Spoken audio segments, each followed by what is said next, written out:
In this video, we are going to discuss about the complex permanent tissues.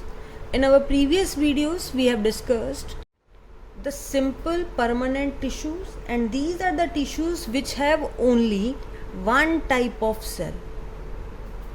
One type of cell. So whether it is an parenchyma, whether it is an collenchyma, sclerenchyma, all the simple permanent tissues contain only one type of a cell.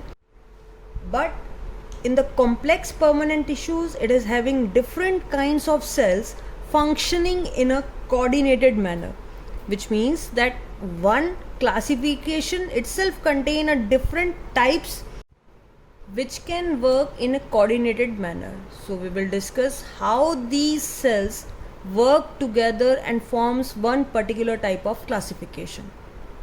So if we define the complex permanent tissues, it is defined as group of more than one type of cell having common origin and working together as a unit to perform a common function.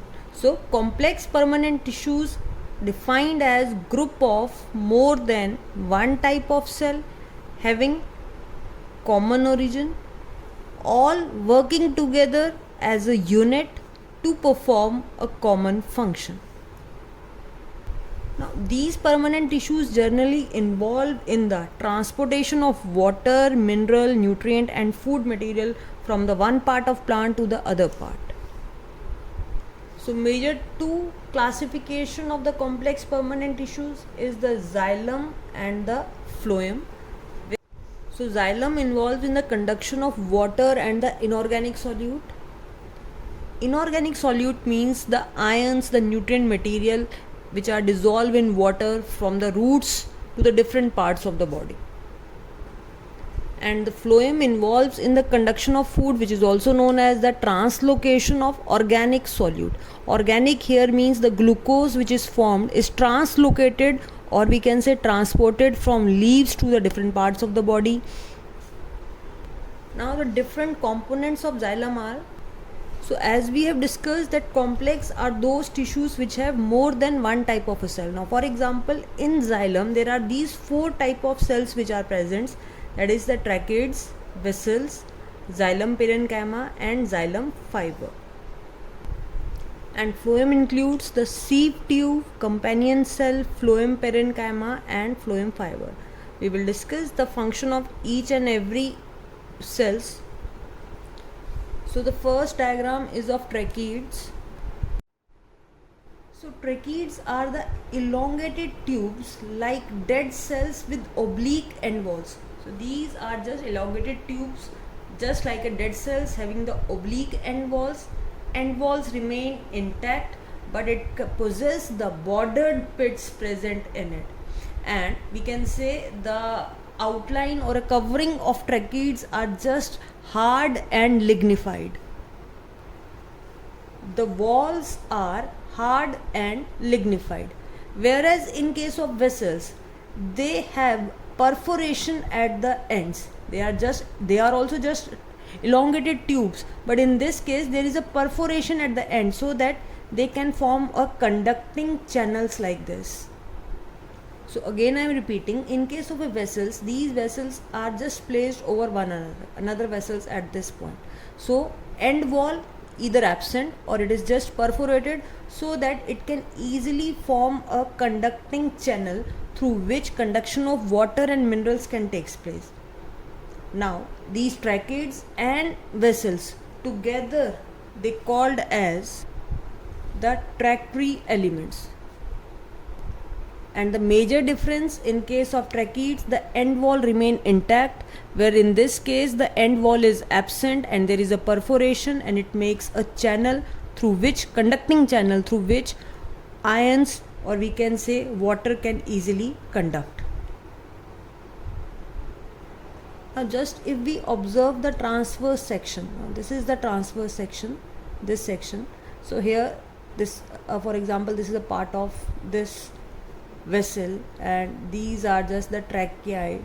Now in between these there are tissues which helps in the lateral transport. Here there is a conducting channel which moving the water in the upward and the direction, whereas the lateral conduction is carried out by this xylem parenchyma. So in between the vessels, the packing tissues which is present, which helps in the lateral conduction of water, is the xylem parenchyma.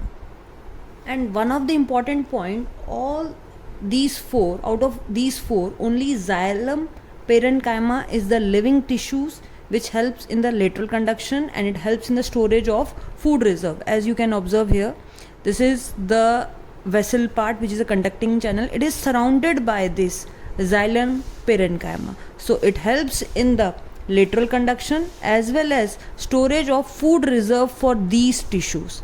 So all these three, tracheids, vessel and xylem fibers, are the dead cells in the xylem component, whereas xylem parenchyma is the living tissues in these components. And the last one is a xylem fiber. Now fiber word itself represent that it provides the mechanical strength to the plant. How? Because it is in lignified. This dark layer is lignified here, which provide the mechanical support to the plant. It is represented with this black color here. So it is all over in this transverse section, which is a lignified fiber, and it provide the mechanical strength to the plant body. So the function of xylem, that it is a major conducting tissues in the vascular plants. And if we discuss how this conduction takes place, so there is an upward movement of water and mineral salt from where? From root to the different aerial parts of the plant. So in this case only unidirectional movement, that is, it is only towards upward direction, and it also gives the mechanical strength to the plant body. In this video we will discuss one of the simple permanent tissues, that is the collenchyma, and it is derived from Greek word kola, which means a glue, and enchyma, that is infusion.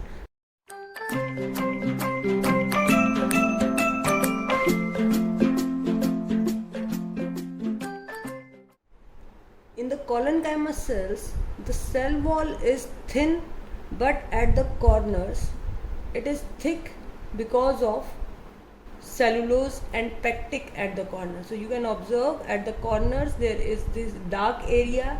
It is thickening because of cellulose and pectic at the corners, where all the cells join. So there is a joining area where some thickening is present. Now if we compare it from the parenchyma cell, then one thing is absent here, that is the intracellular space is absent in case of collenchyma. So there is no intracellular space present because at the corners already a thickening of cellulose is there. In case of parenchyma we have discussed that it is widely distributed, whereas in case of collenchyma it is present below the epidermis leaf stalk, then we can say leaf midribs, and in the dicotyledon stems. It is absent in case of the monocots as well as in roots. So it is absent in monocots and in roots, but it is widely present at the base of, we can say, the leaf stalk, in the midribs also.